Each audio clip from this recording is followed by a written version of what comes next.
absolute evil. The shadow of absolute evil had crossed the sea and now sought the chosen target, a dark elf named Talia.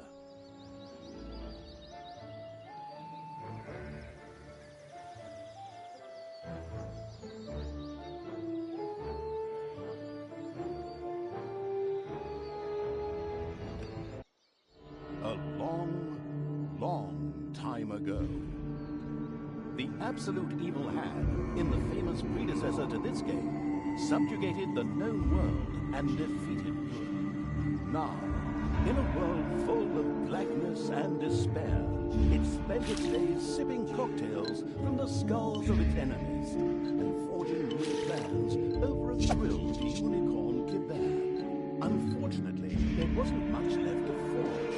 A few orc wenches, the occasional trick played on the little snots. There just wasn't anything left to conquer. As the weeks and months passed, the absolute evil grew ever more reticent and seductive. From time to time, only the asleep learned that the present evil soon settled to secret laboratory in the Deathfire. Its creatures then worldwide.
The great paladin Tanos, hero of the totally Eastern Kingdoms and a repugnantly good fellow.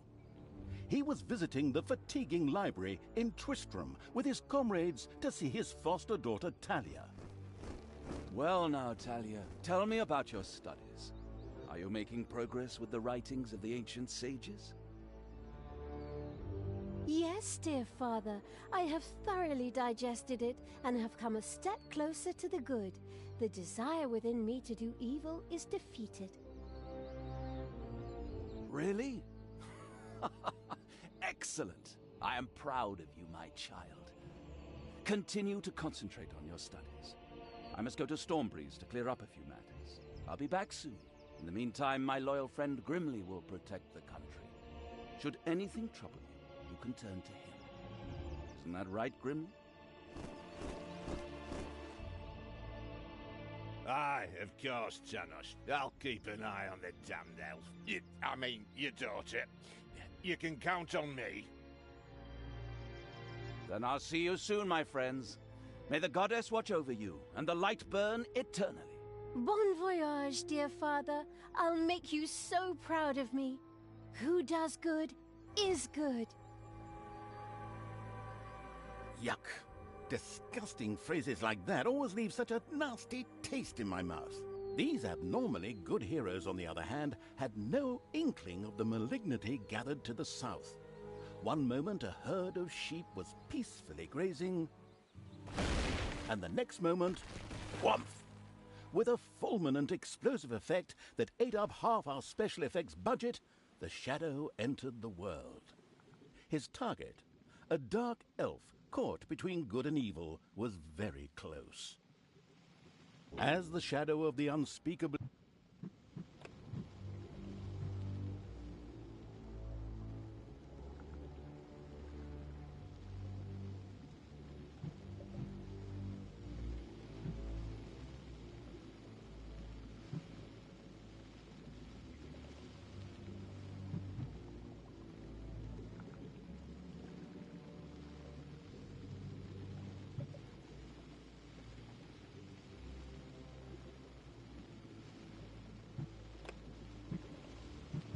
The dungeon heart is being attacked through the world. All around it died.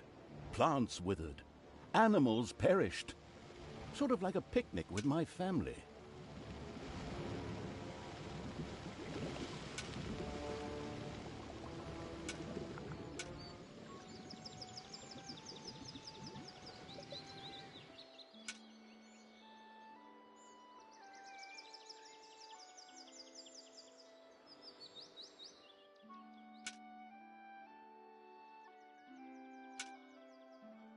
The shadow of the far-off evil found itself very, very close to Twistram. It could practically feel its target's presence. Take these lanterns, men, and let the light of the goddess shine. For the night is dark and full of terrors.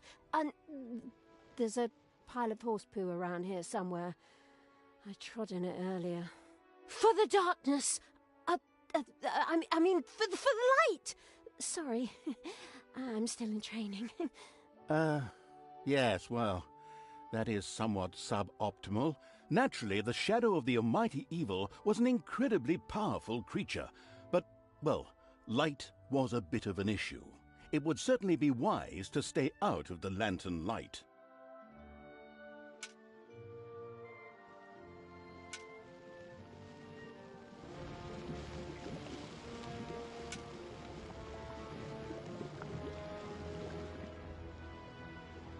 Lanterns! Lanterns everywhere! Lanterns! You'd think some nutcase hung them all over the place just to be irritating. I'm supposed to be the evil one here. Whatever. The shadow of the nestled cozily before the fireplace evil was extremely sensitive to light, and would inevitably take damage from it. It was important to avoid light as much as possible.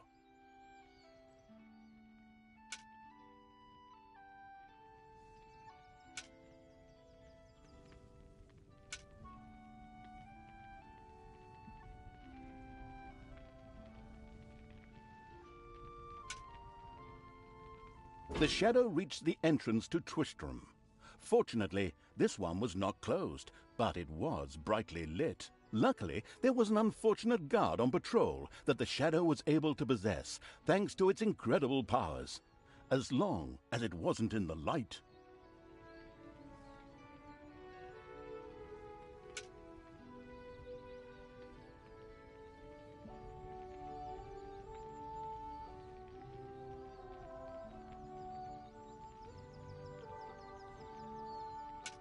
The shadow of absolute evil melded with the guard and took control of his body.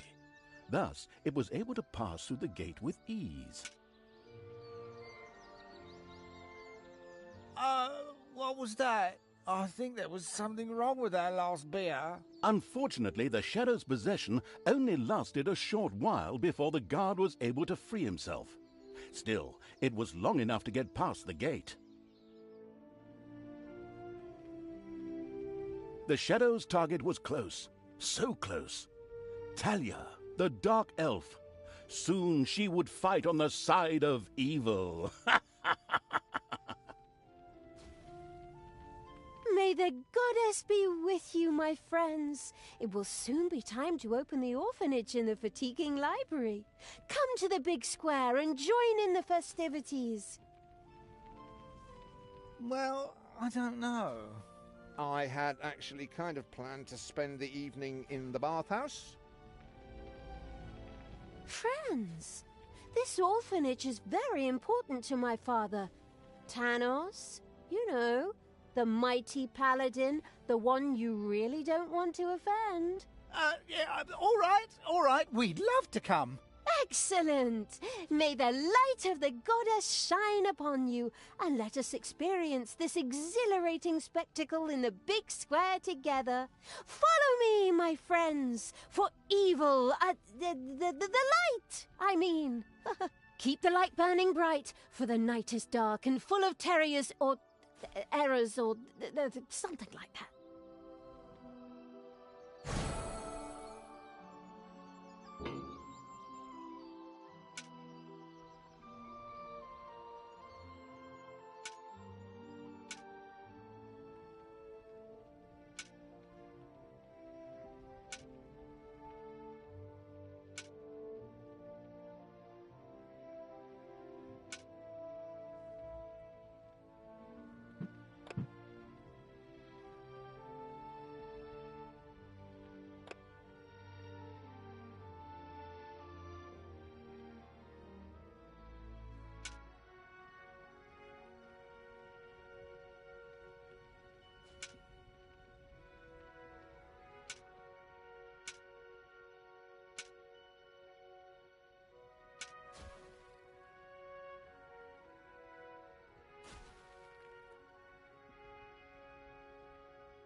Stop holding the lantern in my face like that, boy.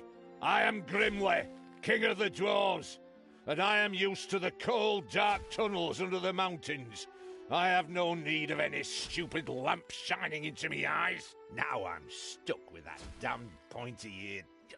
I mean, my good friend Tanos' foster daughter. Curse him.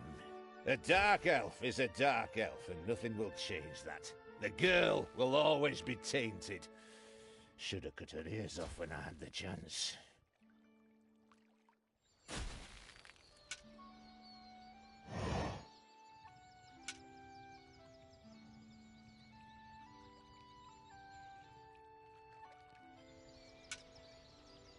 Enough chit-chat, men.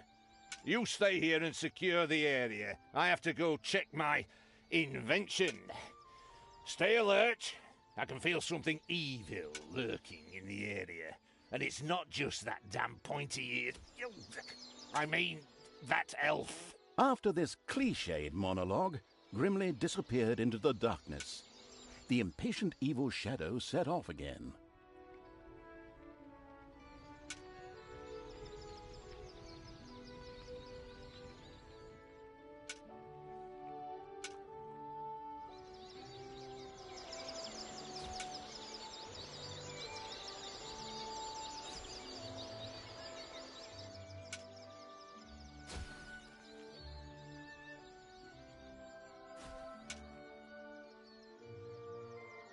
In the distance, one could hear the unbearably good bells of a church. They must be marking the opening of the orphanage in the fatiguing library. Heroes, with lanterns, began to stream in that direction. The crossing on a red signal evil shadow swore, or would have if it had a mouth, and tried to avoid the lanterns as much as possible.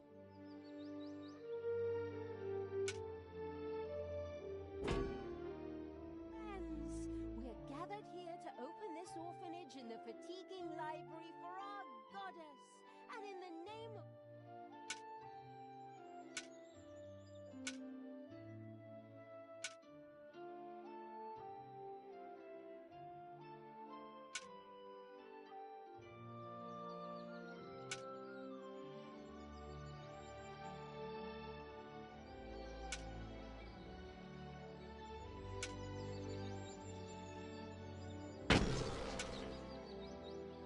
Finally, the time had come, and the shadow of the passes in the slow lane evil was within range of Talia, the Dark Elf. The time had come for it to use its incredible powers to possess her for a short time.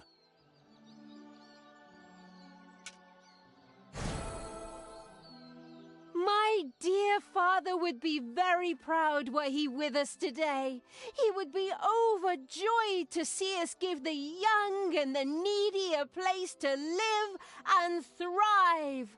That's why I'm happy to take this orphanage and destroy it utterly, and all of you with it. What did she say? Die!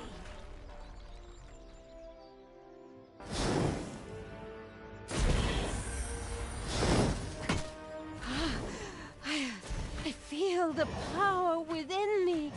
Oh, it's over 9,000! Unimagined powers surfaced in Talia, the black magic of the Dark Elves. She immediately began to unleash these powers of chaos upon the world.